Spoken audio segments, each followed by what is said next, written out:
partie où le colonel avait kidnappé quelqu'un et l'a torturé, tout simplement. Je ne vois pas ce que je peux dire d'autre, puisque c'est littéralement ce qui s'est passé dans le premier chapitre de la troisième partie.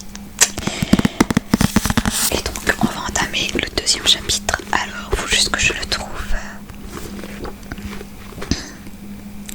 puisque comme il y a plusieurs parties, c'est difficile. Et est-ce que c'est celui-là? Yes. Chapitre 2, chapitre 2, chapitre 2. Non, vous n'avez pas le droit de faire ça. Vous aviez promis. Le colonel se retourne, sévère. Je ne promets jamais rien. 5 mots, comme un fouet qui claque. Dans ces moments-là, la jeune assistante du colonel déteste son boulot, sa vie. Elle aurait aimé avoir eu le choix. Ne se préoccuper que de vêtements, de garçons, de trucs de filles. Au lieu de ça, elle est devenue un soldat de sentinelle. Par sens du devoir, parce qu'elle est apte, parce qu'elle parvient à écarter ses états d'âme la plupart du temps. Sa garde-robe se limite à du pratique, du confortable passe-partout. Pantalon sombre, pull, basket. Parfois, elle enfile une tenue plus conforme, treillis et rangers, mais c'est rare. Ni grand stratège, ni sportive émérite, elle est toutefois loyale et obéissante. De belles qualités aux yeux du colonel qui lui fait toute confiance. Enfin, dans la mesure du possible. Elle a le sens du renoncement aussi. Entièrement dévouée à la cause et à personne, elle a fait une croix sur sa vie privée. On chuchote même dans les rangs qu'elle est à sa botte, complètement amoureuse de lui. Mais on se garde bien de le leur dire en face, de peur de se faire descendre par le colonel. Bergson sort de la salle de conversion et rejoint son assistante. La jeune fille sursaute et laisse tomber son stylo. On a eu peur. J'étais concentrée. Belle séance, n'est-ce pas? Je suppose. Elle garde son visage obstinément baissé. Elle ne veut pas qu'il voie ses yeux humides. Pourtant, les cris du type résonnent encore dans sa tête. D'habitude, elle se contrôle mieux que ça, mais depuis quelques jours, c'est plus compliqué. Elle se sent fragilisée sans parvenir à se l'expliquer. Peut-être est-ce dû à la fatigue.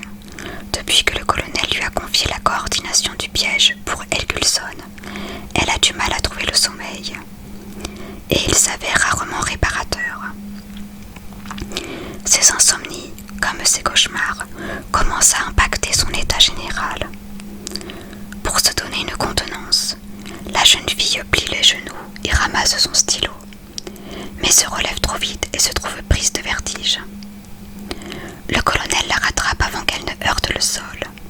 Elle s'agrippe à son cou et hume l'aftershave de Bergson.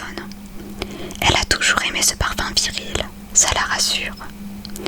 Il reste une minute ou deux sans rien dire. Quelques secondes ont suffi pour qu'elle reprenne des forces, mais elle fait durer l'instant de flottement, juste pour le plaisir de se sentir soutenue encore un peu. C'est le colonel qui rompt le contact, en la repoussant brusquement. « Reprenez-vous, soldat !» Mais le ton était presque tendre. Le colonel se frotte le crâne, il semble las. La privation de sommeil, sans doute. « Nous savons de quoi sont capables les EDV, reprend-il plus fermement. Il ne faut pas se laisser attendrir par leurs manœuvres. Oui, colonel. Alors un peu de nerf. Notre mission, c'est d'empêcher le mal de se propager par tous les moyens. » Mais justement, la jeune fille ne comprend plus très bien l'utilité de tout cela. Éradiquer le mal, oui, risque-t-elle, quand on est sûr qu'il s'est déclaré, mais quoi? Encore Helgusson? N'est-ce pas de l'acharnement tant qu'on ignore encore de quel bord il est? Vous l'ignorez peut-être, soldat, mais pas moi. Ça fait des années que j'étudie son cas.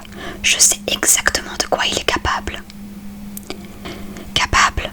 On parle bien d'un potentiel qu'il peut exprimer de différentes façons. Il a déjà choisi son camp.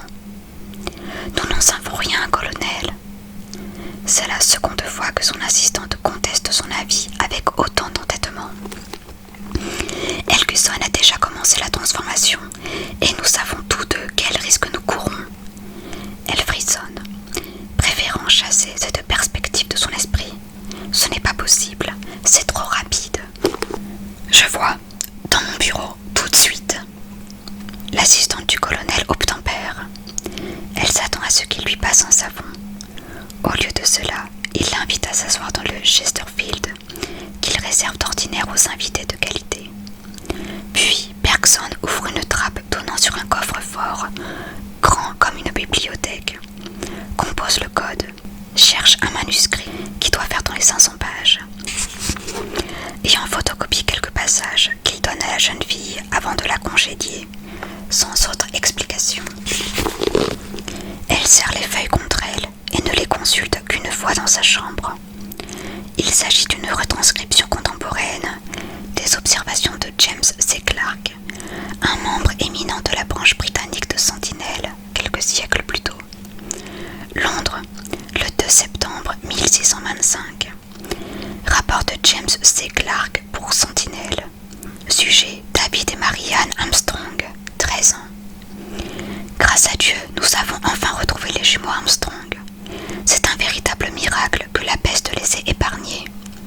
Alors qu'ils s'étaient tous deux promis à une mort aussi atroce que certaine, un cinquième de la population de Londres étant passé de vie à trépas.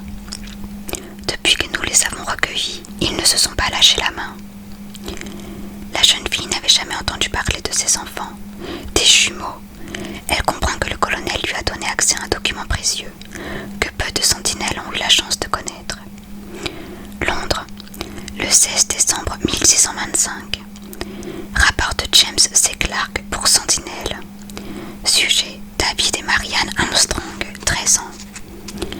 Les jumeaux s'accordent avec nous aussi bien que possible et semblent nous être reconnaissants de tous les soins que nous prenons d'eux. Leur ressemblance physique tient du prodige, alors que leurs caractères sont aussi dissemblables qu'il est possible de l'être. Marianne est une enfant charmante. Elle a le teint doré, de longs cheveux blonds coiffés en tresses enroulées autour de sa tête et des yeux vifs d'une belle couleur noisette. Elle est aussi volubile que David est taciturne. Ce garçon a toujours un air grave et sérieux qui donne immanquablement l'impression d'annoncer une catastrophe. Nous ignorons pour l'instant lequel des deux enfants est porteur du don, et je confesse qu'il me serait agréable que ce soit Marianne. Les filles sont généralement plutôt dociles et obéissantes, moins portées à la violence. En outre, elles semblent plus curieuses et on ne peut mieux disposer envers nous et la cause que nous servons. David, en revanche, se montre infiniment méfiant et se tient toujours en retrait, comme pénétré de son importance. Aucun des deux enfants n'est disposé pour l'instant à évoquer un don, quel que puisse être ce dernier. J'en déduis qu'aucune manifestation spectaculaire de ce don ne s'est encore produite, et suis enclin à ne rien brusquer. Son premier réflexe est de sourire. Clark semblait assez mal connaître la gente féminine pour la qualifier de docile et obéissante. Bien sûr, c'était une autre époque. Mais à la réflexion, pas tant que ça. N'est-elle pas elle-même un modèle de dévouement à la cause? Oui, mais de son propre chef, ce qui change tout. Elle décide d'ignorer la petite voix qui lui demande si elle en est si sûre que ça. Londres, le 17 janvier 1626. Rapport de James C. Clark pour Sentinelle. Sujet David et Marianne Armstrong, 13 ans. La fièvre garde de Madame Cartridge et sa faim brutale ont fort affecté les enfants. Nous les entendons souvent se quereller, bien qu'ils cessent toute conversation dès lors que nous faisons mine d'intervenir. Nous craignons que cet événement ne hâte la manifestation du don. N'oublions pas que David et Marianne sont des EDV de la 3e génération, exposés le jour de leur naissance aux poussières volcaniques de Edgeye Fall. L'attente, pour angoissante qu'elle soit, recèle une excitation plus grande encore. Les enfants du volcan avaient en commun une hypersensibilité qui devenait un véritable handicap lors de la maturité jumeaux n'avaient pas été épargnés par l'adversité. Après l'épidémie de peste, où ils avaient dû assister à des scènes atroces, peut-être même au décès de leurs parents, ils avaient encore été confrontés à la mort de leur gouvernante. L'enthousiasme de Clark avait quelque chose de déplacé, de cruel. Oui, Sentinelle, c'était toute une tradition d'indifférence et d'incompréhension du vivant, sous couvert de bonnes intentions. La jeune assistante soupire. Mais pourquoi a-t-elle ce genre de pensée, ce soir? Elle n'a pourtant jamais remis sa voix en question jusque-là. Bien sûr, elle a de plus en plus de mal à supporter les séances de torture auxquelles Bergson la convie. Il faudrait qu'elle trouve un moyen de le lui expliquer, sans quoi elle finira par craquer. La perspective de devoir justifier ses défaillances auprès du colonel la fait soudain frémir. Elle préfère se plonger dans la lecture des quelques feuillets qui restent. Londres, le 3 février 1626. Rapport de James C. Clark pour Sentinelle. Sujet: David et Marianne Armstrong, 13 ans. Il est désormais certain que l'un des deux enfants possède le don sous sa forme la plus puissante, bien que nous ignorions encore s'il s'agit de David ou de Marianne. Chacun dit pique pendre de l'autre, Marianne confessant craindre son frère, tandis que David m'a fait observer maintes fois qu'il fallait rester d'une vigilance constante relativement aux méfaits de sa sœur.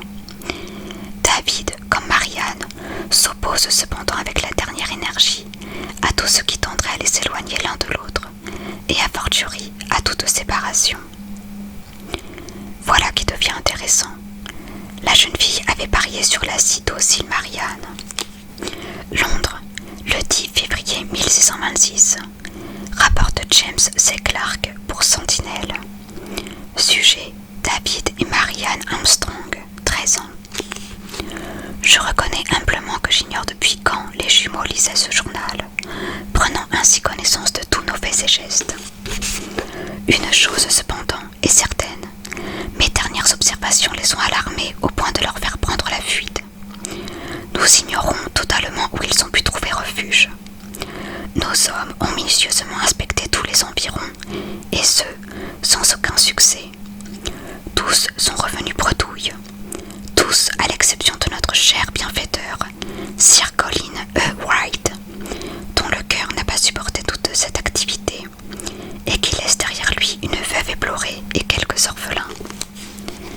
David a caché une coupure de gazette sous son oreiller, ainsi qu'un bref message. L'article est tout entier consacré à la peste de Londres. Quant au message, il nous informe qu'il fera tout pour réparer le mal causé par sa sœur. Nous sommes-nous trompés sur le compte de Marianne, ou bien est-ce là une manœuvre de son frère pour se disculper et faire peser tous les soupçons sur elle? Londres, le 21 juin 1630. Rapport de James C. Clark pour Sentinelle. Sujet: Marianne Armstrong, 18 ans. Nos recherches ont enfin abouti, grâce à Marianne qui est venue à nous. Elle m'a longuement raconté comment son frère l'a contrainte à prendre la fuite, plusieurs années auparavant, afin de protéger son don. Elle m'a également décrit la vie misérable qui l'a forcée à mener jusqu'à leur séparation. Une dispute de trop, a-t-elle dit en souriant. Elle a en revanche refusé avec la plus grande obstination de me révéler la nature du don de son frère. Au physique, Marianne est devenue une belle jeune fille, au teint clair, d'une blancheur de lys, et aux cheveux plus blancs que les blés. Quant à ses fameux yeux noisettes, ils paraissent désormais presque jaunes. L'assistante retient son souffle. La dépigmentation s'opère donc dès que le don est utilisé à mauvais escient. Elle avait oublié les causes exactes de cette réaction physiologique. Mais à Sentinelle, c'était le b.a.-ba. L'éclaircissement peut aussi bien toucher la peau, les cheveux, les yeux, ou les trois à la fois. C'est un des signes, mais il y en a d'autres. Elle se demande à quoi le colonel faisait allusion en évoquant la transformation de Caleb. C'est donc Marianne qui porte le mal en elle. Et le mal a commencé à la transformer. Elle se trouve bien sûr dans l'ignorance totale de ce fait, sinon elle ne se serait jamais présentée devant moi pour me débiter cette piètre histoire, aussi sotte qu'une mauvaise fable ou qu'un conte à dormir debout. Je me suis malheureusement trompée du tout au tout sur le compte de David. J'ose espérer que leur séparation est réelle. Sans cela, je ne donne pas cher de sa vie. La seule et unique raison pour laquelle j'ai prétendu être dupe des sornettes de Marianne, c'est l'espoir de retrouver son frère par son entremise. Cependant, aussi forte Marianne puisse-t-elle être, il est difficile de croire aux allégations de David, qui prétendait que sa sœur de 13 ans était à l'origine de l'épidémie de peste. Provoquer une maladie à grande échelle demanderait une énergie considérable. Une enfant n'aurait pas pu recouvrer ses facultés avec une telle célébrité. En outre, un EDV porte toujours les stigmates de son don et se trouve en quelque sorte puni par où il a péché.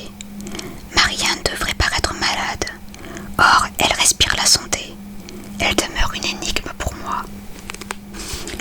Oui, plus l'EDV est puissant, plus son don crée de dommages lorsqu'il se retourne contre lui. C'est-à-dire à chaque fois qu'il est utilisé à mauvais escient.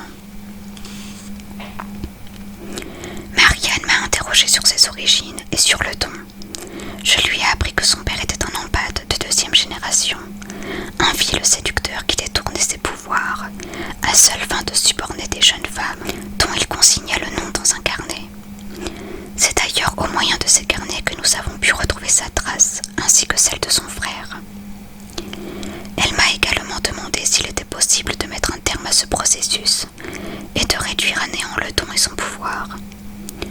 J'ai été contraint de lui faire part des nouvelles méthodes mises au point depuis leur départ. Et Marianne n'a pas été soulevée d'enthousiasme à l'idée d'être trépanée. La jeune fille frissonne en se remémorant les gravures et les photos des temps anciens. Quand le seul moyen de mettre les EDV hors d'état de nuire était de les tuer ou d'en faire des légumes.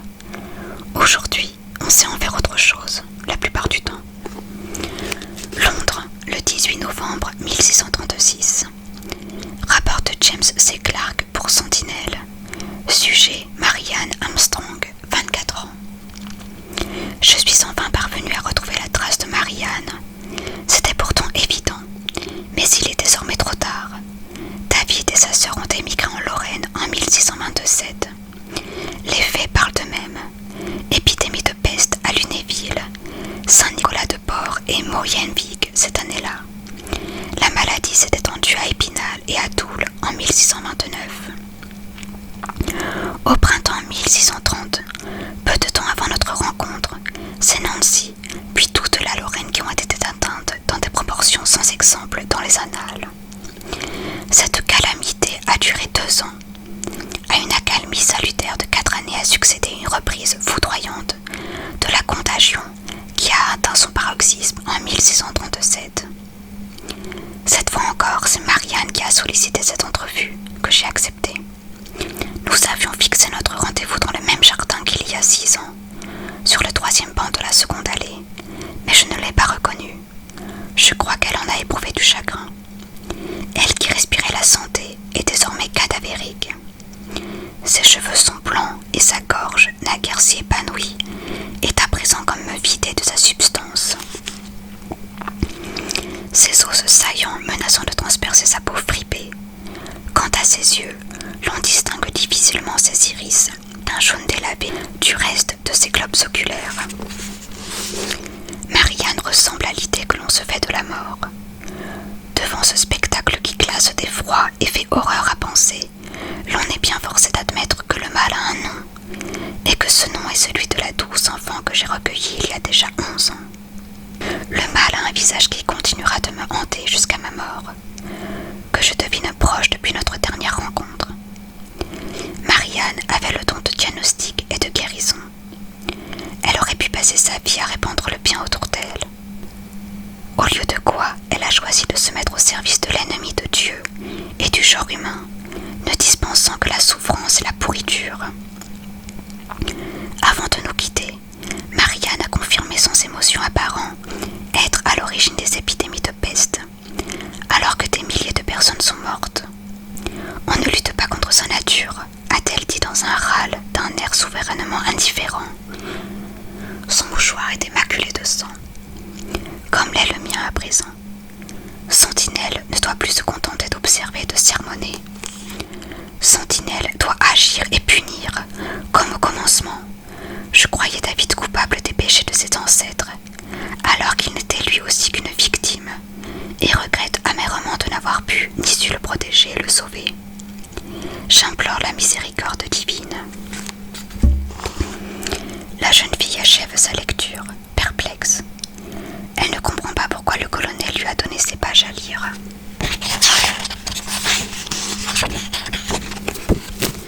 Et c'est la fin de ce chapitre. Donc un chapitre où on en apprend un petit peu plus sur les EDB. Et qui était un peu consacré aussi à l'assistante, d'ailleurs qui prendra une place importante au fil de l'histoire. J'espère que cette lecture aura réussi à te détendre et à te relaxer. Je te souhaite de passer une très bonne journée, une très bonne soirée ou une très bonne nuit. Je te fais